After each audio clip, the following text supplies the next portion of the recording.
Hello, welcome back to another beer review here with Quino and Tony Slevin. He's ready for the beer. I'm pumped. They've seen what it is. We're What going to Belgium. First brewed circa 2002. I don't know how they can't work out what year it is.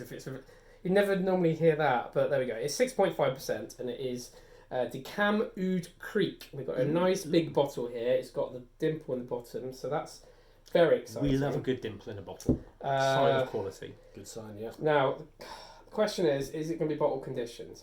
It's a Kriek. You'd assume there'd be something in there to give it some bubbles. So we need to use this. So, would you like to read tasting notes, and I will open this up and pour it? Sure. So, tasting notes. My favourite unpronounceable word. A vinous. It's vinous. You've got Is it it right vinous? first time, yeah. Like sinus. Vinous and sinus. Yeah. A vinous nose fruity, but not expressly cherry-like. Sour cherries arrive in the taste.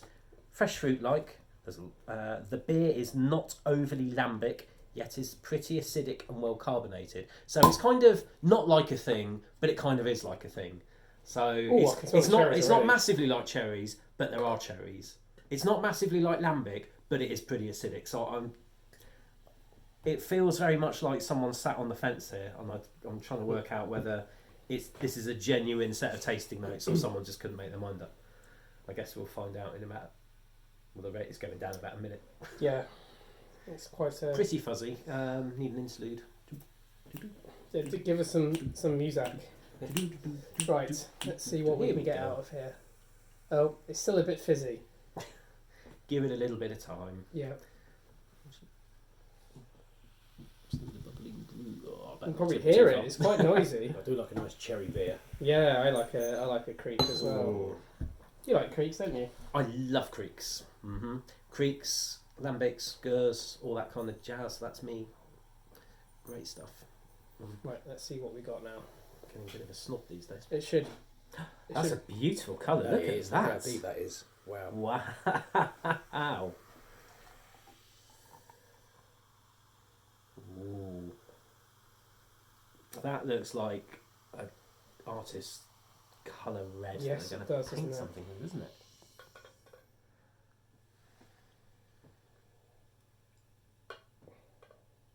Enjoy the silence. Anticipation. It lost its fizz pretty quick, didn't it? Yeah, it kind of went straight back down. I guess it's one of those that I call them the tiny bubbles. You know, like Coca-Cola have big bubbles you can feel in your mouth. I guess it's like lots of little tiny bubbles. Okay, so let's talk about the bottle. It's fairly. I don't really know what it's all about.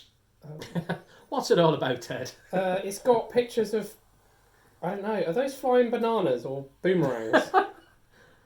Hang on. There's some mallets. They're mallets. And those are either boomerangs or bananas. I think. I don't. They're probably something else. Stick it up to the camera. Yeah, where's it? Get a look at those. Where's it actually brewed? So there could be some reference to Yeah, I don't know. the local I industry. don't know where Decam is. Doesn't actually say where Decam is based, but we'll work it out, I suppose. Leave that bit in the bottom there. Right. So, shall we go for the smell? Oh, it does smell sour. Smells good. Smells like like a that's good going to be cherry and sour. Right. Cheers. Cheers. Oh. This tastes a bit like the sour cherry sweets. Yeah. Okay. The tasting notes, after giving them a little bit of a ribbing, I can kind of see where they're coming from.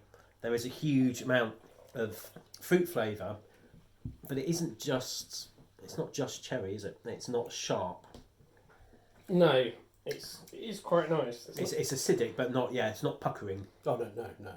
There's not a lot on here. Best before 2028 though, so it's Stuff. it's pretty. Well, they tend to have a long shelf life, don't they? Yeah. So I'm guessing, is this one that's been blended? So if it's been blended, I guess that's why it's circa 2002. Yeah. Because it depends where they pick the blends from, and you can't really, if you're putting various bits and pieces together, who knows when it was originally constructed from its constituent parts. Ah, right, okay. So these guys are not brewed lambic beer; they are a blender of lambic beers. They are a Gersteker and not a lambic brewer. What? Gersteker. Oh, right. There are only one of two left, still plying its ancient trade. So I've now got Manita by Nelly Furtado in my head with that instead of Manita. Good. I'm sure I can rewrite this. it says the cherries come from the village it's brewed in. And it says if the harvest isn't enough, they'll buy them from Poland. So okay. I'm enjoying this the more I drink it. It's very nice. This is really nice. It tastes a bit like a cherry version of a really good sour homemade lemonade. Yeah, that you want to. Well, it's almost like a. You can't really taste the alcohol. No, in it at all. at all. No, I think you'd have to be very careful. I mean, it's 6.5. It's fruit juice. Yeah, it's 6.5. It's 6.5%, and it's sort of homemade cherryade. It's really quite nice. It's very, very smooth when it goes down. Very smooth. It is. That's very nice. It doesn't leave the sharpness at the back of the tongue at all. No. So yeah, these tasting notes, I'll give them their due. They sound like they're sitting on the fence, but it is actually describing what we're getting. Oh, there's no gunk in the bottom at all, so we can have that. Oh, get him. You're good. We'll have the lot. It's very exciting. That is good.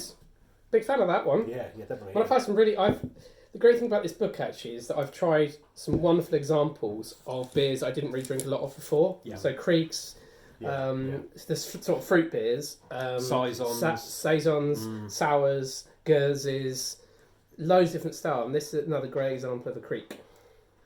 I respect us. We don't make them in this country, do we? Not really. I mean, you get a cherry beer sometimes, but yeah, so it's incredibly rare. I mean, the Belgians, it's pretty much exclusive to them, isn't it? yeah, there's no lambic producers in Britain.